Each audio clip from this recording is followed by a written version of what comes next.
नमस्कार भाइयों। आज की इस वीडियो में आप लोगों को एक ऐसे आसन के बारे में बताने वाला हूं जिसके अभ्यास से आप अपने पेट की जठराग्नि को बढ़ा सकते हैं और अपने पेट की जठराग्नि को बढ़ा करके आप अपने पेट से संबंधित अनेकों प्रकार की समस्याओं को धीरे धीरे पूरी तरह से दूर कर सकते हैं। तो जिस आसन के बारे में बात करने वाला हूं वो आसन है वज्र आसन।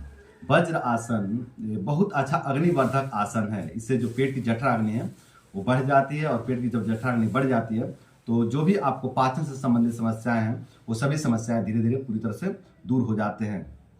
पाचन तंत्र पर तो ये काम करता ही करता है, साथ ही कब्ज पर भी काम करता है। यदि आपको बहुत ज्यादा कब्जियत रहता है, बहुत ज्यादा कब्ज की समस्या रहती है, तब भी आप वज्रासन का अभ्यास करके अपने कब्ज को दूर कर सकते हैं।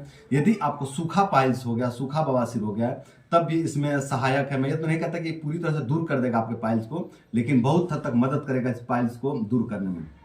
हाँ, रक्तज पाइल्स में उतना अच्छा लाभकारी नहीं है। यदि खूनी बवासीर हो गया, खूनी पाइल्स आपको हो गया है, तो उसमें इतना अच्छा लाभ नहीं करेगा वज्रासन, लेकिन सूखी पाइल्स में बहुत अच्छा लाभकारी जो है कि योग आसन है। तो आप सूखे पाइल्स में इसका अभ्यास कर सकते हैं और पाचन तंत्र से संबंधित समस्या में इसका अभ्यास कर सकते हैं। और जो आपको मंदाग्नि की समस्या होगी उसमें अभ्यास कर सकते हैं और कब्ज में अभ्यास कर सकते हैं। और इसका अभ्यास करके आप अपने एनर्जी को भी ऊर्ध्व कर सकते हैं। ब्रह्मचर्य में भी बहुत सहायक आसन है ये। यदि आपको आपका जो एनर्जी है वो नीचे की तरफ अधोगति होता है, नीचे की तरफ क्षय होता है, तो आप वज्र आसन का अभ्यास करके आप अपने एनर्जी को भी ऊर्ध्व कर सकते हैं और अपने ब्रह्मचर्य का रक्षा कर सकते हैं।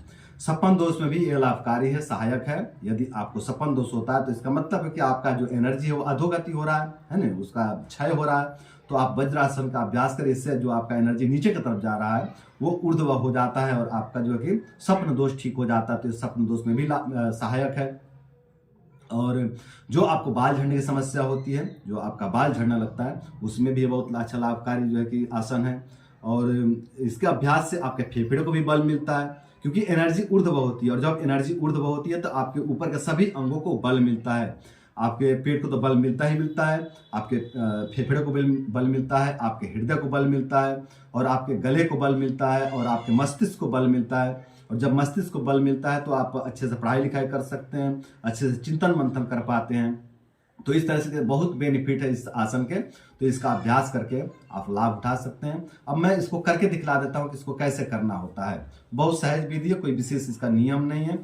फिर भी जो योग में जो ग्रंथों में जो नियम बतलाए गए हैं उसके बारे में थोड़ा सा आपको करके दिखला देता हूँ। तो देखिए, इसके लिए आपको सीधे घुटने के बल पे आ जाना है। इस तरह से आप घुटने के बल पे आ जाएंगे और जो आपके पैर के जो पंजे हैं ना उसको बाहर की तरफ रखेंगे, पैर के पंजों को बाहर की तरफ रखेंगे और इस तरह से जो है कि आप इसमें बैठ जाएंगे धीरे से, हाथ का सपोर्ट देके।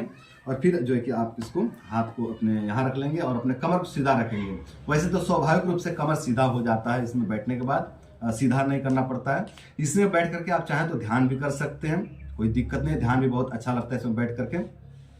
और मैं अपनी बात करूँ तो मैं इसमें बैठ करके पूजा पाठ करता हूँ, इसी आसन में बैठ करके पूजा करता हूँ। बहुत अच्छा लगता है इसमें बैठने के बाद, मतलब ध्यान लगता है और पूजा करने में मन लगता है। तो आप इसमें बैठ करके पूजा का अभ्यास कर सकते हैं, ध्यान का अभ्यास कर सकते हैं। और खाना खाने के बाद आप इसका 5 मिनट अभ्यास कर सकते हैं। 5 मिनट बहुत काफ़ी है ना। इसका आगे भी अभ्यास कर सकते हैं, चाहे तो 10 मिनट करें, 15 मिनट करें, 20 मिनट भी कर सकते हैं। लेकिन खाना खाने के बाद अगर आप 5 मिनट इसका अभ्यास कर लेते हैं तो जो आपकी पेट की जो जठराग्नि है वो तुरंत प्रज्वलित हो जाती है और आपके खाने को पचाने लगती है। इसका अभ्यास करने से सम मात्रा में पित्त का निर्माण होता है, अति भी नहीं होता। ऐसा नहीं कि पित्त का ज्यादा निर्माण हो जाए, ऐसा नहीं कि मतलब कम निर्माण हो। सम मात्रा में पित्त का निर्माण होता है जिससे आपके जीवन का रक्षा होता है। और जब सम मात्रा में पित्त का निर्माण होता है तो आपके खाने का पाचन होता है। और जब आपके खाने का अच्छे से पाचन होता है तो आपके शरीर में रस, रक्त, मांस, मेद, अस्थि, मज्जा, शुक्र आदि धातुओं का निर्माण होता है। तो इसका अभ्यास करके आप अपने कमजोरी को दूर कर सकते हैं, अपनी दुर्बलता को दूर कर सकते हैं, अपने यौन दुर्बलता को भी दूर कर सकते हैं इसका अभ्यास करके। तो इसके बहुत बेनिफिट्स है, बहुत फायदे हैं। इसका अभ्यास करके आप इसका लाभ उठा सकते हैं।